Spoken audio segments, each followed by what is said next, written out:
Hey everybody, welcome back to this week's edition of Will and Wise. The Dog Show Drive. I'm Will Alexander. And I'm Y. Just because. Yes, because. People get bored of that. I think that's a funny I'm sure. line. I know I am. This week on the drive, we're going to talk about quite a few things, but the one big thing is the Canadian National, which is held at Aurora on the weekend. It got great entries and great support, so we have a lot to talk about there. We're going to touch on our friend Garth Gourlay and his celebration of life, and more from Kennel and Bench, Yvonne's favorite. Yes. All that and more on this week's edition of Will and Wise, The Dog Show Drive.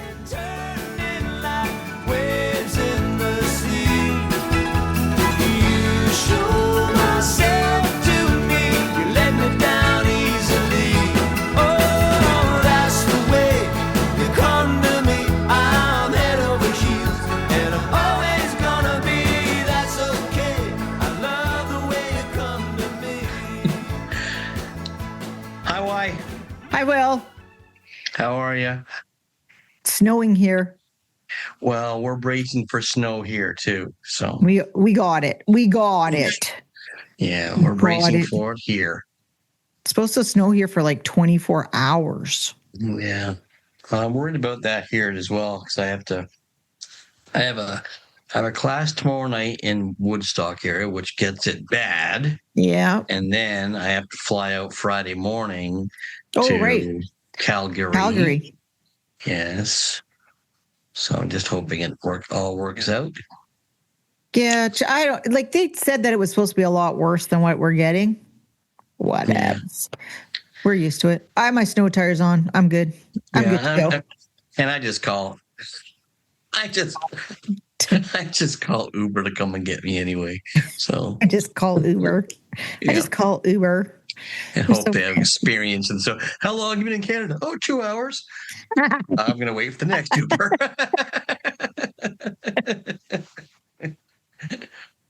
Don't be racial. How was that racial? That wasn't Never racial. You mind. Carry on. You made it racial by saying don't be racial. I just asked how long you were in Canada for. Oh, yes. Anyway, how was your weekend?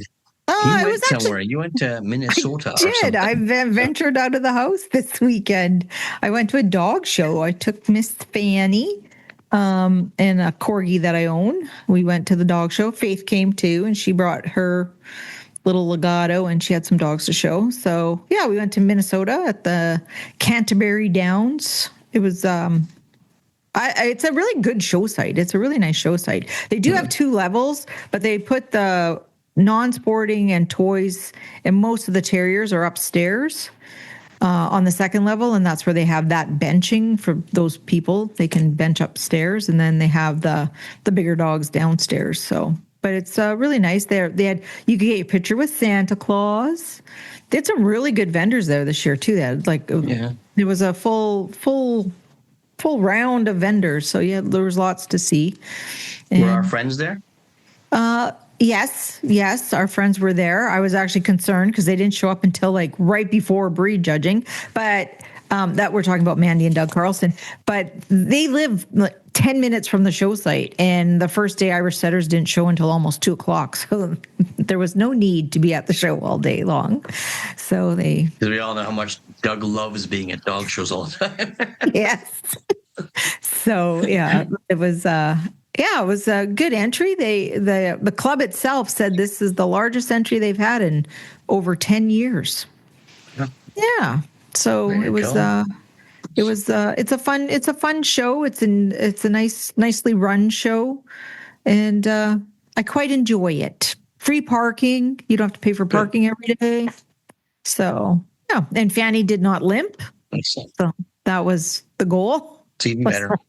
My dog was not lame, and and I brought Darren too. That was that was the outlier of the whole weekend, and not sure if he's going to really ever go to another dog show again. Well, at least he got to one of them. Got to one. It's just the fact he goes, you guys all day long. You guys just all you care about is the dogs. and you just look after the dogs all day long. I'm like, yep, I said, I don't know what you thought I was doing when I go to dog shows, but it's just all about the dogs. Everything is, centered around the dog. Where are we going for dinner? Is it too far? Is it close enough? Can we leave the dogs at the building while we go? Blah, blah, blah. So even in the morning, he goes, well, we can go downstairs and have breakfast. I'm like, no, we can't. Yeah. Not together. I love the hotels. They say, oh, the continental breakfast is 7:00. We'll be long gone. Long gone. Yeah. So no, it was a very good weekend. And then we got, of course, the last day on Sunday when you do want to get home early, of course, Fanny won the breed and sporting was at the very end of the show. So you're like, anyway, and I lose an hour because they're an hour behind us. So I think we finally got on the road, which wasn't too bad. It was 5:00 our time. So it's a 6.5 hour drive. So we didn't get home basically until midnight. So that's enough. I'm old and I need to have my little sleep in then on Monday. It's just crazy. But I'm almost recovered now. Good. Yes. Since it's Wednesday. Yes. We're recording on Wednesday. This comes out tomorrow. Yeah. Well, you had a big entry there. We had a big entry here in Toronto too. So I went to the Aurora show one day. On the Saturday, I went to visit people and drop things off, and I dropped off my scissors to get sharpened by Saunders Sharpening. They did a wonderful job. But then I had to cut it short because I had to jump in the car and head back to Puss Lynch, Ontario, because they were holding the celebration of life for our dearest friend, Garth Gourlay. Oh, right. Yes. Yeah. And Nancy Johnson came with me. She was showing dogs at Aurora, and she had a break in between. So she came with me. We rushed there, and we got there in time for the celebration of life. And I'll tell you, it could have been a Grateful Dead concert. It was packed. It was packed. Really? It was standing room only. Like there were people outside the venue looking in. Not selling tickets, but looking in, Yes. And there was all walks of life there. It was incredible. Like Garth was a well-rounded individual, and he was well loved by so many. It was really uplifting to see the turnout for Garth. Aww. And it was English setter people there from America and Canada. Yeah. It was a great turnout. Yeah. And everybody had stories about Garth. And then everybody loved Garth. I never ever heard a bad word about Garth. Nope. Doesn't matter who you talk to. Everyone loved him. Everybody loved him. It was quite the turnout. It was quite it was emotional. People were emotional talking about Garth. Yeah, I would think so. He touched a lot of people. He really did. Yeah. I believe our national next year is dedicated to him. Yeah. The English Setter Club of Canada. We're dedicating, I think, maybe on both sides of the border, actually. But I can see that because he was a staple at both.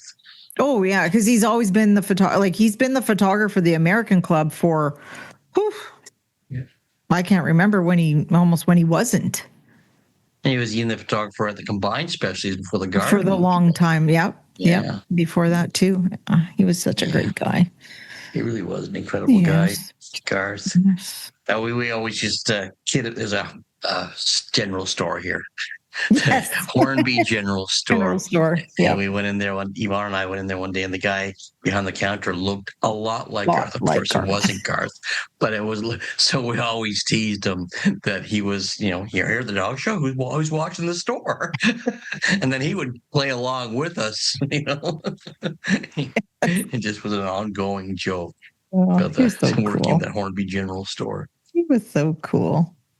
So, well, I'm glad that was well attended. Yes. So did you see the big change for the UKC, for the United Kennel Club in England? Megan said that to me. That's kind of cool. Yeah, there was. They now will be referred to as the Royal Kennel Club. Oh. Yes. There was a little blurb on Facebook that we caught. Did it say why they changed the name? You know what? Because they're British, they wanted it to be the Royal Kennel Club. Today, henceforth, We've Yes. been called. Yes. Henceforth.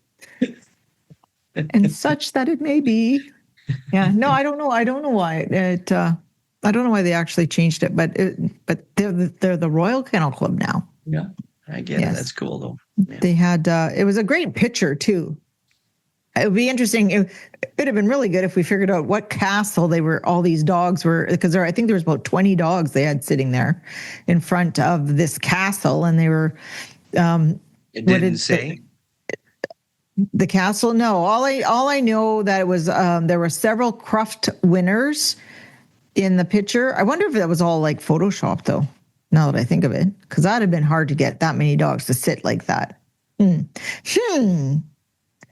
Yes. So, but that was very interesting. Very, very. It was, yeah.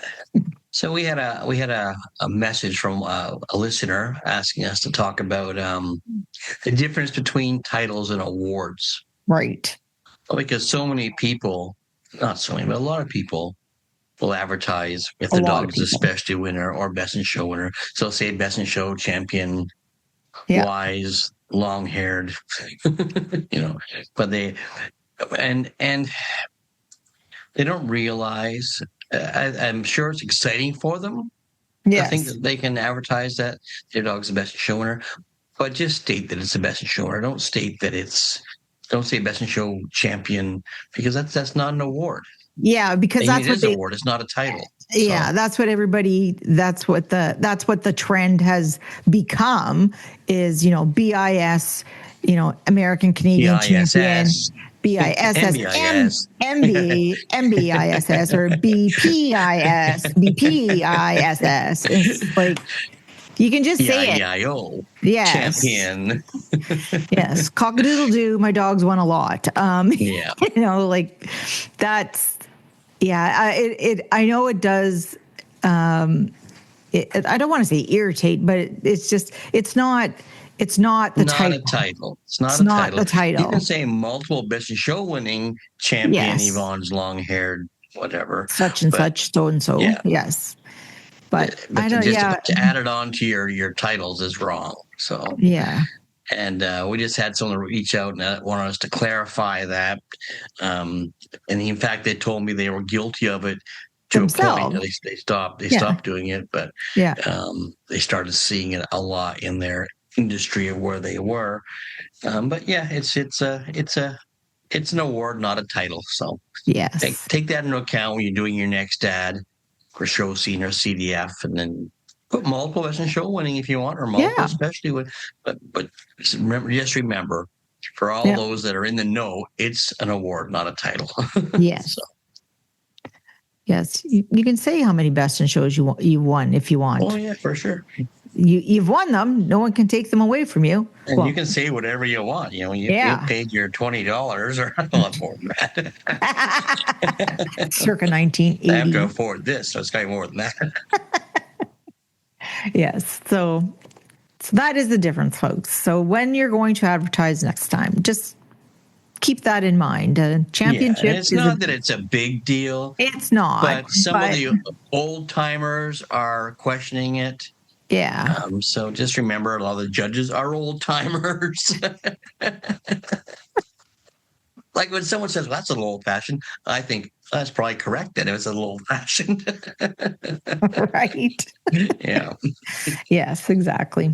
So, all right. Should we carry on? Let's carry on. Yes. Let's carry on. Let's go across Canada. Driven by Show Scene Magazine. Show Scene, where every dog takes center stage. Does it? So let's go all the way out west to the Lethbridge, Alberta, with the Lethbridge and District Kennel Club. That's not all the way out west. That's it's not all the way. It's most of the way out west. Like Toronto's down east. Yeah, I get it. Carry on. This was this past weekend, November 21st through the 23rd. They had 3 shows, a total entry of 630 dogs, which is up from the previous year of 589 dogs. So that's pretty good. Yeah. Very good. Well done. Well done. And then this in the Toronto area in Mississauga, from the 20th to the 23rd, there was the Aurora and District Kennel Club, and it had 4 shows, the total entry of 1,732 with 744 dogs in the CKC National Championship show. That was just the one day. That was the Saturday when I was there. Yeah. After the celebration of life, I came back and watched the groups and stayed for the best in the show and whatnot. Yes. Yeah. And then and that was up from last year, about 100 dogs, or not quite, I guess, about 70. Yeah. It was still up. 4 shows from the 2024 with 4 shows.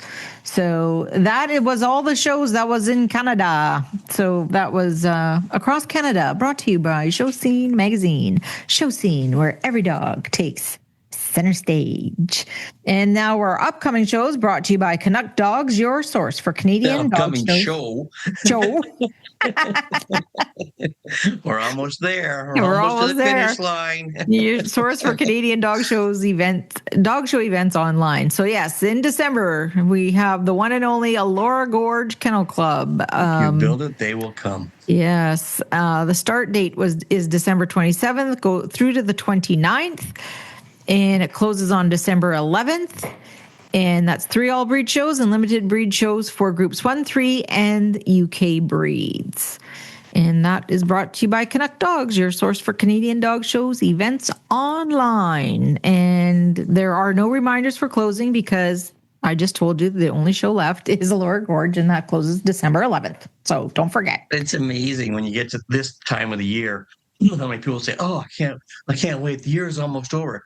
Until next week when the next year starts. So we're at Elora Gorge. This is the last show of the year. A week later, the new show season starts. Yeah, isn't it Ontario Breeders or something like that? What is it? It's Ontario Breeders. I don't know what it is. The first show. I think it's Wildwood, isn't it?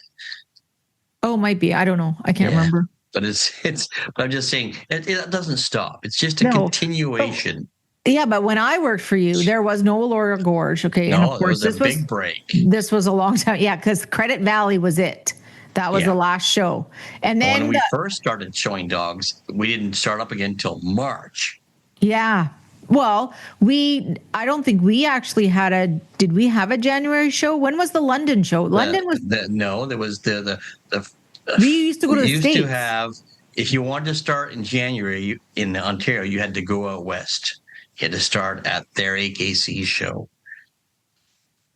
When was that? That wouldn't have been. I think it was in January, the first one. Really? I think so, yeah. January or February? I think it was February. I don't know, but it was the first show that we could actually go to in Canada if you wanted to get a head start on the Ontario show scene. Yeah. Because there was nothing in Ontario until I think Chinguacousy started up in March. And that was our beginning, I believe.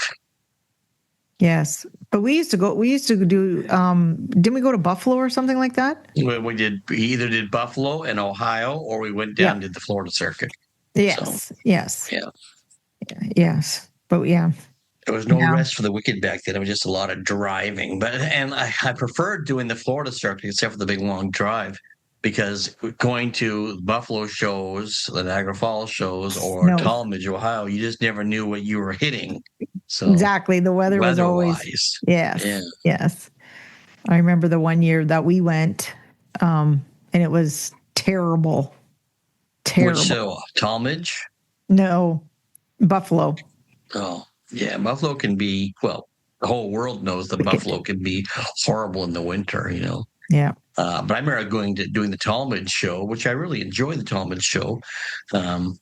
But it was so cold there that I left my truck running all night long because I was afraid I wouldn't start in the morning. So it was diesel, but I left it running all night long in the hotel. Yeah. Which was nice in the morning because you got into a warm truck instead of a freezing truck. I don't think you could even do that now because you always hear about vans being stolen. Yeah. You know, now. So. Well, I locked it up. It was all locked up, and there was. Yeah. See, if you were with me, I would just let you stay in the truck all night long. I know. I know. Come on, you're in here, guard the truck. After I carried the luggage to the room. Yeah, I know. You people, you do not know what I went through. You do not know. Oh, the education was worth it, though. Oh, yeah. Sacrifice. Sacrifice, and I'll sacrifice you in a minute. Yes. Anyway. Anyway. Oh, Megan did put. Remember when I said I don't think she put something on the agenda? She did. We just didn't. I just apparently can't read. Anyway. I don't know what you're talking about. We already talked about it. It was the titles versus awards, remember? Okay. Yeah, it's there. All right, let's carry on. I take back what I said earlier. Yes, she was so rude, Megan. No, so I rude. was not. Yes. That taxi driver was so rude. All right. Okay, so are we ready for the topic of the week now? Let's Let's go. Come on. do it. This week's topic. We're losing the audience. Come on. We're losing the audience. This week's topic brought to you by Leading Edge Dog Show Academy, where your success is our success. And I believe they've got. Yes. The Allison and Ian Lynch did the commentary for the groups and met the show on Saturday night. It was excellent. It was good. Excellent. Yeah, they did a fabulous job. Oh, good. Good. Like they played off each other well. They had anecdotes for each little part of it. It was very good. Oh, excellent. It was well done. Well done. Well, anyway, I would expect that anyway. But nonetheless, also, I believe there's a lot of, for anyone looking for Christmas gifts or whatever, I believe the Leading Edge Dog Show Academy has a bunch of Black Friday sales on right now. They do. There you go. So just go on their website, get some deals, refresh yourself. Actually, there is I think I might go through the catalog myself to purchase a course or two. I'm serious. Carry on. Okay, so our topic of the week is the CKC National Championship Show. As our good friends at Show Scene, they posted a generalized question about what people felt about the show, et cetera, et cetera. And what we did is we took some of the answers. We didn't do anything. Megan did. We could, you could just go with my facade for just a brief moment, Will. Just a brief moment. All right. Anyhow, so Megan looked up and organized a bunch of thoughts and summarized everything for us because Will and I can't do that kind of stuff because, I, have a full-time job and Will just is Will. So she put together a very good synopsis and some points that people brought up from the show. So, all right, let's get into it. Are you doing it or am I doing it? No, we can both do it. Go ahead. All right. So the first topic or point that was brought up quite a bit was the location of this show, and it's because it's the CKC National show. The topic of whether this show should move out of Toronto and go out west, and be almost Toronto. Like a roving show every other other year. So make sure you say Toronto like a Torontonian. Don't say Toronto. Say Toronto. Toronto. Thank you. Yes. I think I say Toronto when I'm trying to make a point and accentuate my words. Anyhow, most people say for it to stay in Toronto because Toronto offers the International Centre, which is the location where it is held, which is large enough to host the dog show, plus the pet expo, cats grooming competition, and Meet the Breeds, close proximity to the airport and many hotels, which is very convenient for a show. And restaurants galore. Yes, and there's lots of restaurants. Strong exhibitor population in Ontario ensures the high entries, and the prestige comes from consistency. And they did comparisons to shows such as Crufts, Westminster, and the AKC National, which is held in Orlando every year. And they tried moving that around, and it wasn't successful. Right. It did tend to lose its... It became more of a localized show than Yeah. Then going show. to Orlando. Yeah. So concerns about moving. Many provinces lack the venues large enough to replicate this scale. Reduced entries if moved. Fear the show would lose its major event feel. And such examples of what people said was that it should stay in Toronto for now. Most prestigious shows don't move. Only 2 other venues in the country could pull this off, and Ontario Central and has the numbers. And that's there's arguments in that case. Like we have a lot of shows, and so our numbers don't do this each week. It's the event that made the numbers this way. And they get great numbers across Canada, especially in the prairies and Alberta, whatnot. Yeah, Alberta does. I think a lot of it has due that they don't have the same amount of shows that we have, so they're not bored. But I mean, they when a show does come along, they all go and they do support it. Whereas we have, like, I can walk out my door here at Milton, Ontario, and go 3 directions most weekends. Yeah, to different dog shows, and that makes it hard on entries. I'm like, I don't want to say yay or nay, but I understand why it should stay in Toronto. Mm-hmm. It's Toronto, as much as some of the country doesn't want to admit it. It's the rest of the country. It's the New York of Canada. It's the New York of Canada, and they can host such an event. I don't know if it would be as successful if it moved around. I don't know how it would do. I think consistency is the answer. Like if Westminster moved around, it wouldn't be it. And like I said, it wouldn't be the Garden. No. And Orlando, it tried moving around. It wasn't successful, and then they settled on Orlando. And once an event like this settles into a spot and people know it's there, you plan accordingly. Exactly. They plan for that event each year. Yeah, and that's what I think the CKC wants to do. They want to make it an event. And hats off to the Aurora Kennel Club. They were able to because of their venue and their connections there, they could have the event there and still be in a mainstream area. There was lots of media. There was lots of attendance. It went over very well. There was obviously some knocks and some hiccups and whatnot, but they can be sorted out So just for to argue on the other side, so to moving across Canada, for arguments for rotating, fairness to Western and Eastern exhibitors, giant breed handlers can't fly. Winter driving is long and unsafe. Encourages national participation, avoids Ontario-centric perception. Calgary suggested often the Stampede grounds, proven the AKC success. Alternate east-west years as a compromise. And so just some of the things that people are saying, not every province, but definitely east-west rotation. Move between major centers only. Give other provinces the opportunity to host if they can meet the requirements. So, and they're all valid. They are all valid arguments. I think if we want to build an event, we almost have to put, which is a problem in a lot of our sport between clubs, put our egos aside and work together and make this an event. Like I'm sure they'd love to have a Westminster event on the west coast of America, but it doesn't work that way. It's got to stay central.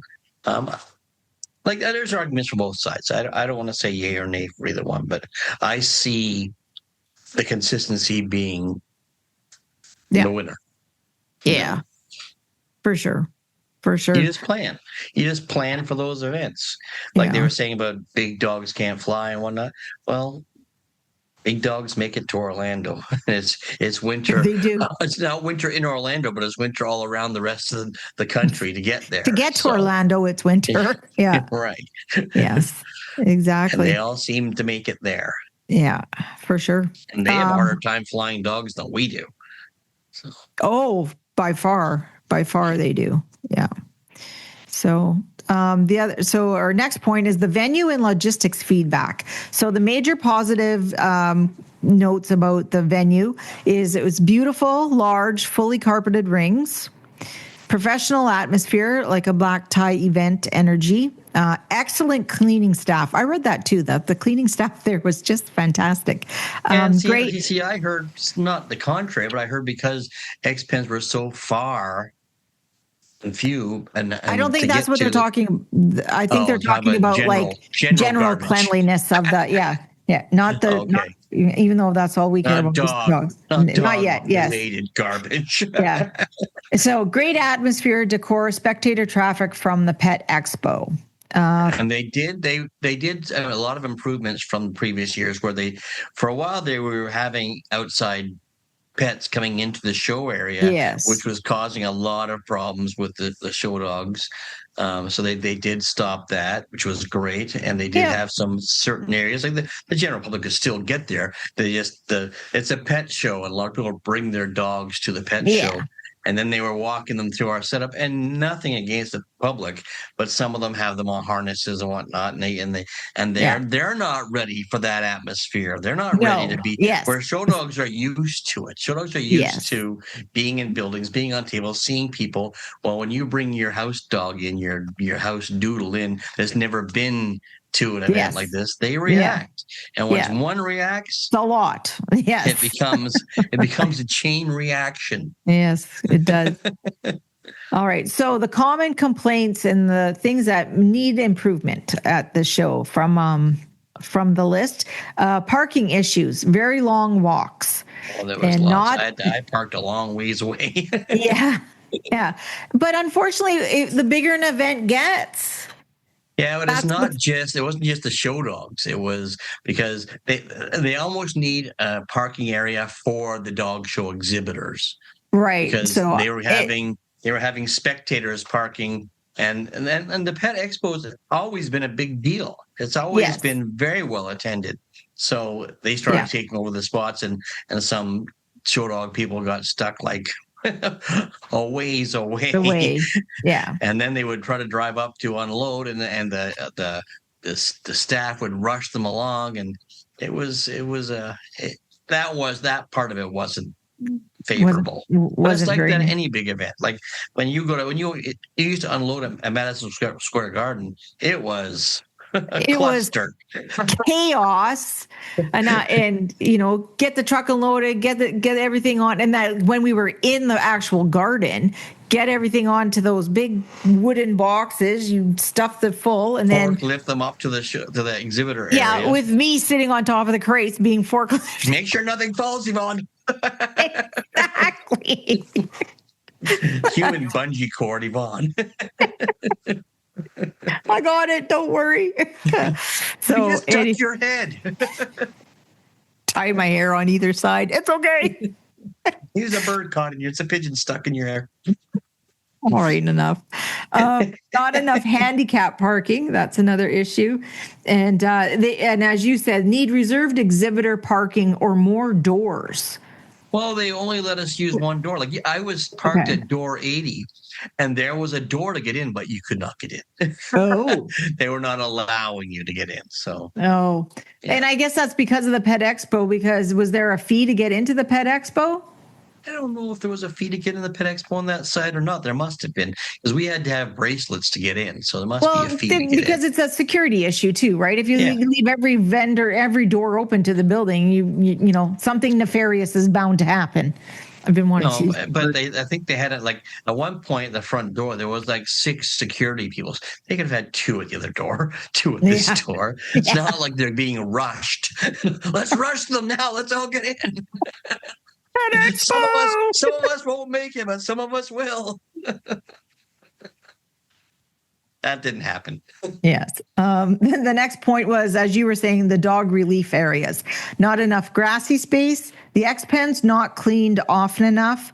And it was a long walk to reach any grass. Yes. So those were some of those. And then the entrances and access, as you said, requests for additional doors, especially near the grass, and congestion at the main door, as you had said. Like they had to funnel in at one point, and that just, like, I know some people that missed their classes. That's how long it took to get in sometimes. Oh, no, really? Oh, Yeah. that's unfortunate. Yes, it was unfortunate. Because it would make sense to have like an exhibitor entrance and then a spectator entrance, right? Right. Then at least you get, as an exhibitor, you've got access and everyone understands that you need to get in that building as soon as you can. Well, there was a lot of security personnel at that door, but only one was checking armbands. The other ones were sitting there checking off things in books. But they could have been. I know it's a union issue, so they have to be there. But they could be a little more efficient about it, Okay. Scheduling problems. The group's running extremely late, they said. Yeah, especially on the Saturday. I think because when I was there mid-afternoon, it was quite packed. Even in the stands were quite packed watching. But by the time the people have been there all day long, they're not going to stay till 8 o'clock at night. They're not going to. No, it was just the people the dog show people are going to stay to watch, but the general public are not going to stay to watch 8 o'clock at night. I had a lot of people tell me they think the specialties shouldn't be held on the Saturday. The Saturday should be a standalone show so they can get through that before they lose interest in the public, Right. The public loses interest, yes. Because it was a wonderful event. And when Mike Macbeth walked out there to judge the best in show, and she looked glamorous, and there was Ian and Allison announcing, it was a wonderful event, but there wasn't enough people there to see it. To make it, Now, apparently the live stream I know Show Scene got like 37,000 views. Oh, yeah. So they had it on the national news, too. Yeah. For sure. They had some blip on the national news too. No, because again, you're in Toronto. Think about what the Met used to do. Think about what the Sportsman Show used to do. Yeah. It was national news. Yeah. So they say specialties, limited shows, and features overloaded onto same days. And so I guess that's what you're saying on the Saturday. Sunday was particularly too long. Well, because that's the last day. And people that are traveling, that's like for me, it's half an hour. I'm not traveling. Big deal. But if I'm traveling 6 hours, I don't want to be out of there at 8 o'clock or 7 o'clock. No, definitely not. No, Makes for a long day. So they need the scheduling. If they can get, they're there Thursday, Friday. Get all the specialties done Thursday, Friday. And yeah, for sure. Have a couple standalone shows because they have enough special events with the Crown Classic and the puppy thing and whatnot. And it fills the day up and slows down the schedule. And nothing against the judges, but a lot of them weren't approved judges, so they were judges. The upcoming judges, their schedule, their timing wasn't. They weren't 2 minutes a dog. They took their time, and which they're allowed to do, and most people want to do that. But it puts everything behind. It's a snowball effect, right? So it just by the time there's sometimes there's very little you can do about that, but you can maneuver around. Use your rings and stuff like that wisely. So the ring layout, they also said, need wider aisles. Well, and bigger rings. They were better this year than previous, though. So it is improving each year. Oh, that's good. And then bigger rings for large entry breeds. Well, I don't know. I looked at those rings. I thought they were. They're plenty big. Maybe they could have scheduled a bit better for the large, like the Siberians one, and the specialties. But I think the rings seem plenty big as big as most rings, except for maybe the Labrador ring at Orlando. That's a football field. But other than that, I think the rings are pretty comparable. Yeah, yeah. So the grooming and the benching area, more space for giant breeds. Space to space. Is that and like the cost? Like handlers are coming to me saying, "Well, this cost us $800 before we even showed a dog here." Oh wow! It's because they needed to have space to have their exhibits. So I don't know what can be done about that, but it's because the cost of the space, the cost of the electric, I think you have to remember that there's no dog show without those exhibitors there. Yeah. I think it just got to be a bit much. Listening to them talk about how much it was costing them to be there before they even showed a dog, before they even, just to set up. And so those are valid points, valid that they need to look at and see if they can somehow make a better option. Yeah. Better blocking between pet expo dog traffic and show grooming. Yeah, I didn't see a big issue with that. I thought they did that pretty well. I was there the biggest day, but I wasn't there every day. I wasn't doing it every day, but I didn't see a big issue with that. I thought they did a pretty good job keeping the two separate. Okay. Well, people are curious though. They want to come and see what's going on, right? And as they came in, there was a grooming show going on. So as the deeper they get in, there's the dog show. So they're curious about it all. And that's the whole point of it. Exactly. We want people to come and see us. Yeah. Other facilities needed more shaving changes. You were saying Yeah. And some dogs weren't making it to the X-Pen areas because of the walks and the lines and whatnot. So they were getting messes. Those are common. Those happen at Westminster. They happen at Crufts. They happen at Orlando. Yeah. I think Orlando's pretty good. They have a lot of stations, and the stations they have at Orlando are like the walk in. So like 3 people could do it at once. It's just sort of a quick station where they have a pile of shavings and a dog can go and quickly relieve itself and go on to wherever. So it's not waiting till it gets outside. Yeah. So that's what it said here. More public X-Pens. Bathing stations. Are there any bathing facilities there? I don't know if there was bathing stations or not. I didn't see any, but I'm not in that popular end of it feature anymore. It's a popular feature. It's something that I know. It was great. It's great in Orlando. There's no bathing. There's no bathing facilities at Westminster. It was always in our own. Remember, there was that one closet, and there was that one closet they used. We used to get to use, and then they stopped us from using that after a while too. Yeah. So we would usually bathe the dogs at the hotel and then try to get them across. But now there is bathing stations at the hotel. Yes, there are. Yeah. Yes. Isn't that at the New Yorker? Is there the floor? I believe so, New York, right? Because they have X-Pen. They have X-Pen floors. Yeah. I would hate to be on that floor the following week. Thank you. Yes. Yeah. What was it? Clearer ring schedules posted. I don't know about that. I think we all get our schedule. Yeah. And you can look at your time and you see the number, ring 2, and then you look at your schedule, ring 2, Basset Hounds to whatever. You kind of have to be in charge of yourself for that. And only it's up to them to have that. It's nice if they do have that, but it's I don't think that's a necessity. And but if it's something that they did, obviously somebody took offense to it, so they want more. Yeah. But I didn't. I see that. I find that as something that you are in charge of yourself. Yeah. Like people that miss their 9 o'clock end judging, and they're the Bass Hounds first thing at 9 o'clock. Oh, that's their fault. Yeah, I'm sorry. That's their fault. Yeah. I don't know what else we can. I don't know how else we can explain it to you. It's posted. You get a schedule. It's online. Just look for the sign that says your ring number and be there in time, and you'll make your class. Exactly. And then the other question was possibly 2 show photographers. Well, that would make things go smoother. If you look at all these big shows, Orlando and Westminster, they have roving photographers, or they have 3 or 4 different sites of photographers because you have to line up and get pictures and get your judge there. And it's I don't know if we're to that point now because we're 700 and something odd dogs. But you get the specialty stuff and all of that going, and that just that eats up time too, and the judges. Well, I think if they can just change the scheduling and have the Canadian National as a standalone show.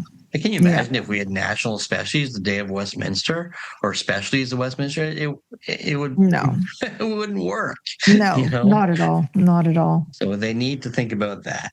Okay. And so now our judging panel feedback. So there was strong support for foreign judges. Adds prestige, new perspectives, exciting to show to international judges, meaningful wins under FCI judges. So, and then the concerns about foreign judges are some are unfamiliar with CKC standards, preference for judges experienced in North America, Asian style dogs. Avoid those who have judged the same dogs recently, which would be fresh eyes on dogs. Yeah, that's it's a touchy subject. It's always a mixed bag of comments on a foreign judge. You always love a foreign judge when they put you up. If you won, you love the foreign judges. If you didn't win, you thought they should stay where they were and not come to our country and judge dogs. So you're playing devil's advocate there. It's hard to. I think it was fun seeing some of the judges. I think for an event like this they want it to be. Like, I don't think you're ever going to see Westminster's panel of judges ones you've never heard of before. Yeah. Yes. So it doesn't mean they have to be familiar and be like from Coboconk and judging in Toronto. But exactly. I think, and not of renown, because we don't want, it's not just about that, but I think they need to have some background in our area in sports. You can bring one or two fresh faces. I always think it's because you have to. That's how things get started. But, and I always think I like a blend. I like a blend. Yeah. I don't want heavy on either side. But I'm not even necessarily talking about North American judges. I'm talking about established judges that we all recognize. Yeah. But again, you don't want to close the door on new ones that could be quite the positive to our sport in this country. Right. Yeah. But then you get some that are it's hard. Like, a lot of our breeds are very different compared to their breeds. So when they're supposed to judge by our standards when they come over. But again, it's what you're used to, what you're familiar with. Yeah, what your eye is trained to as well, right? And I think the more they come over, the more they do adapt to North American style exhibits. Yes. It's not always right. And don't get me wrong, it's not always right. Well, exactly. But I just think you've got to follow the leads of these major shows.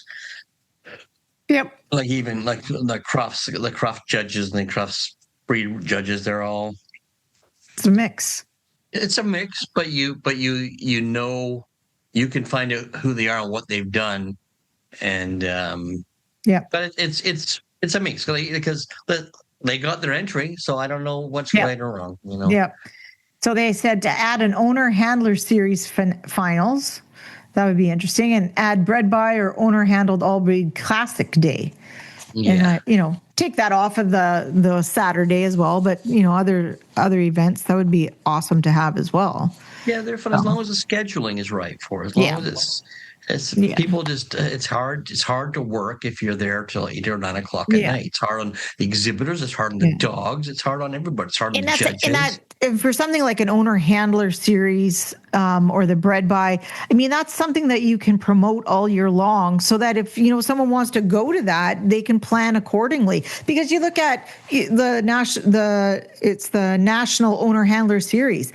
I don't know how many people I talked to in Minnesota this past weekend when I was at the show, but they're going to Orlando because they're in the Owner-Handler Series. Yeah. And that's what they've worked for all year long, was to get to the Owner-Handler Series. And so it's exciting, and it's exciting for those people, and it justly so. You don't, for sure. The way that competition has grown down there is wonderful. Yep. And I do believe here for us, I think that could be something that we could celebrate as well and grow and have something, an additional competition flourish at a dog show. So, so the show structure and scheduling. Many want specialties on a separate day to avoid overload, and that's what you've been saying consistently through our talk here. Limit on Sunday specialty events,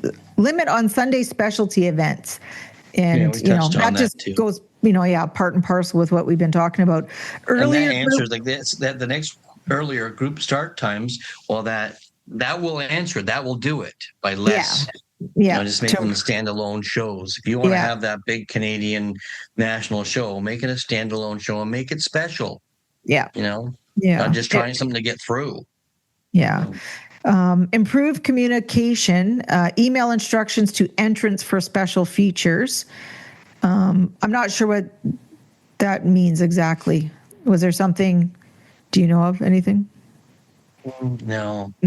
Maybe just key doors to get through, or ideas of, how to maneuver throughout the show.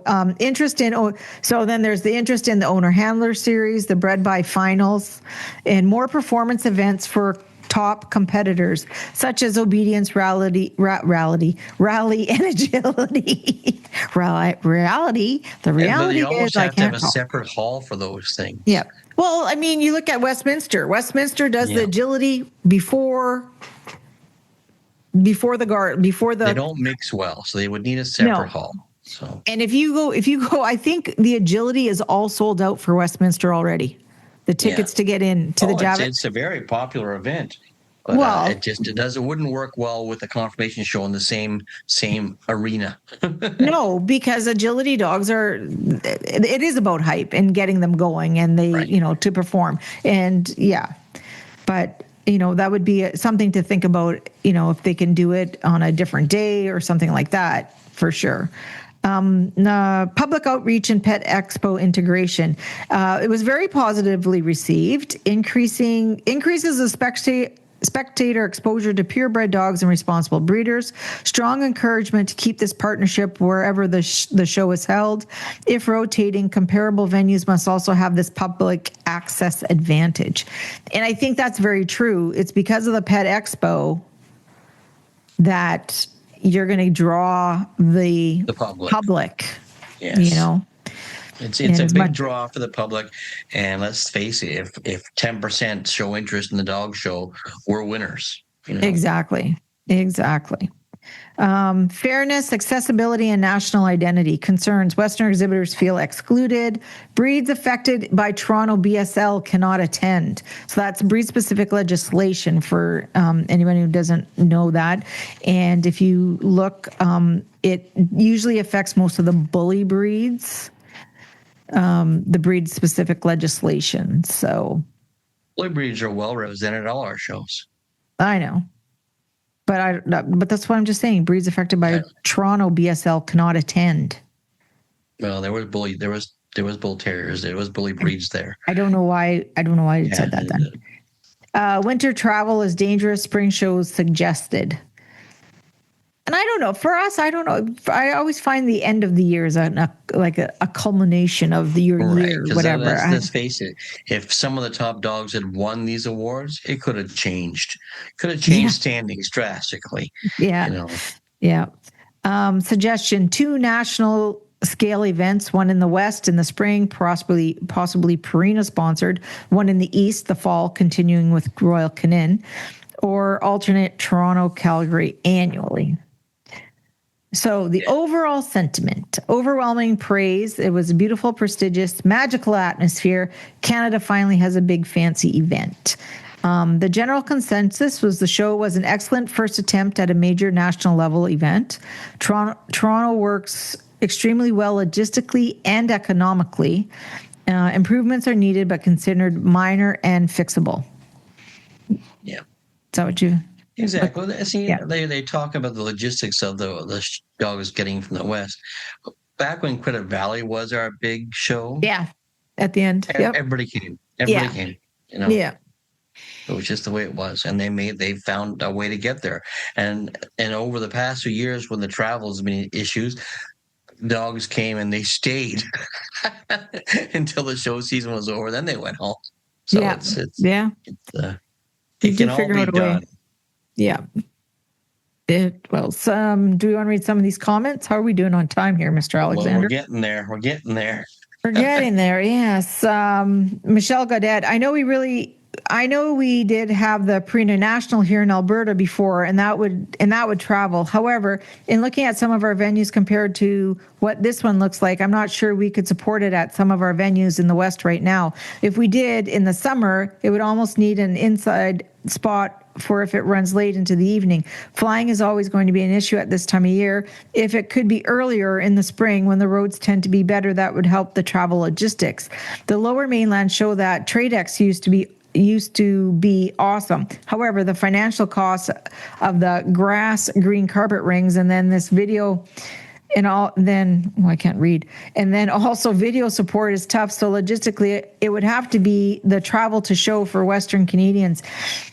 Might be worth looking into weekends that may not have a show. We had one here, and they are a smaller, lovely club that I love to support and would hate to see smaller numbers of attendance. We have so few shows out here compared to Ontario. I think that's kind of a valid point. If we're going to do this national event, that should be it. That should be the only one offered on that weekend. Right. And like you talk about the venues and the cost of it. Let's face it, if Grant Crossman, who runs the Pet Expo, wasn't interested in the all-breed world, the dog conformation world, there wouldn't be a show there. They wouldn't. Yeah. The Aurora Kennel Club would not be able to afford to go rent that and have a show there. It's because of Grant Crossman's involvement in it, and he wanted to combine all the worlds together and have one big event. So that's why it's logistically possible for the show to be held where it's held. Yeah, like if it was a standalone, I know what you're saying. Walked in there and said they wanted to rent the International Center on that weekend where the Pet Expo is, it wouldn't happen. It could not happen. But because of Grant's long time involvement with the Pet Expo, he makes it happen. And let's face it, the Pet Expo draws in the numbers that we want to see. Yes, for sure. It's again, I don't want to play devil's advocate, but it's not going to be able to happen everywhere. It's just not affordable. No, but I do think it, like Michelle says, there was a show out west and it's a smaller club. So if you want this to be a national event, are you going to now be drawing entries away from that one show out west? Well, so maybe it should be considered that is, because it is the CKC National event, that should be the only show available for people. And then no one's missing out supporting their, where they, basically feed all the time. And you can go to the national. So that's a good point, Michelle. It is a lot, yeah. Yep. Sean Nichols, friend of the show, POTUS of CDJA. CDJA. Mr. Nichols. Time. Mr. Nichols says, I think it's due time that Canada have its own special weekend. This POTUS, was a POTUS. Mr. Can you President? Please let me fit? You're saying we're running out of time, and yet you sit there. That's fun. Sorry, go ahead. Mutter on. Okay, I think it's due time that Canada have its own special weekend. This was a valiant effort and moved in the right direction. It's hard to be a critic from afar via social media content, but it's a start. I think it should float across the country, impacting different markets to create as many impressions as possible. I think the CKC should ante up with a monetary contribution to ensure the event's success. This is public relations for them as well as purebred dogs. A step in the right direction. I think clubs should bid on the event, and a committee should work with the club to choose a well-balanced panel. I think the event deserves applause, and this is definitely a step in the right direction with some refinement. Good points there, and I think that he's very good. I think the CKC involvement, I think that is definitely necessary in that regard. So they would have to pull off the event that Grant and his team pulled off this weekend. They would need to be financially supportive. It's just not going to happen otherwise. Exactly. We're just lucky with the Pet Expo's involvement in the Aurora Kennel Club. Yeah. And finally, Yvonne Savard. It would be nice to move it around. However, I do understand the logistics in doing so. And wanting to keep a consistent presentation of the show. Adding owner handler would be a bonus, as would have various performance offerings for the top Canadian performers other than confirmation events. As for foreign judges, I concur there is a need for different eyes to evaluate other than the judges who already have judged in Canada in the last 2 to 3 years and are familiar with the current dogs. However, a foreign judge, mostly European, are accustomed to a different type in various breeds, and therefore judges chosen should be familiar with North American Asian type style breeds. So using judges who have experienced judging in North America and Asia with the understanding of judging to CKC breed standards, not FCI. The video coverage for those who could not attend were covered nicely by Ian and Allison, show scene and Canadian dog fans here, all filming from different positions. Thank you for that, but watch the talk over from the 2 digital magazines. It's sometimes difficult to hear the main hosts. I think for a first attempt in such a big project, it was well done. Kudos to the host club and all the volunteers for a successful event. Yes, I agree. It was wonderful that way. Yes. So are we good for that? Are we good now? That was lots. This was our topic of the week, and it was sponsored by Leading Edge Dog Show Academy. Your success is our success. And don't miss out on the Black Friday sales. All right. Last but not least. Your favorite. Yes, from the Kennel and Bench, sponsored by Purina, trusted food of champions. Megan found this little tidbit from December 1899. 1899, over 100 years ago. And this was just some stud dogs. So at stud. I left out the Mrs. Whitmore comment. You notice that? Did you though? In my head, I did. Did you? I love Mrs. Whitmore, and it's great to bring her back up. So these are some stud dog advertisements. So at stud, smooth-coated St. Bernard, Alteneers Pompeii, Champion Alteneer X, Champion Judith, I guess that's the parents, the sire and dam of this dog, winning second open class rough and smooth, Kingston 96, special for best smooth coated dog, Kingston 96, special with Glenwood Goldie best pair, smooth coated St. Bernards. I don't know. So that's just a little tidbit on there. The pure white English Bull Terrier, Bayview Bob. Oh, Bayview Bob. Yes. Winning second in the Toronto 1990. Buffalo Bill, I guess. Yeah. So. Winning second in Toronto 93, second Toronto 94, first Toronto 95. Now remember, this is 1895. 1895. Not 1995. And one of winning kennel, first Montreal 95, first Hamilton 96, special for best bull terrier dog, third in Kingston, third in Toronto, and third in Montreal. I wonder if that the plate, that third, is that like third in the group? Like how are dog shows? Mrs. Whitmore was here, we could ask her. Yeah. Because in 1899, did they have the same structure as we do now? I don't believe they did. Oh, maybe we should go back there.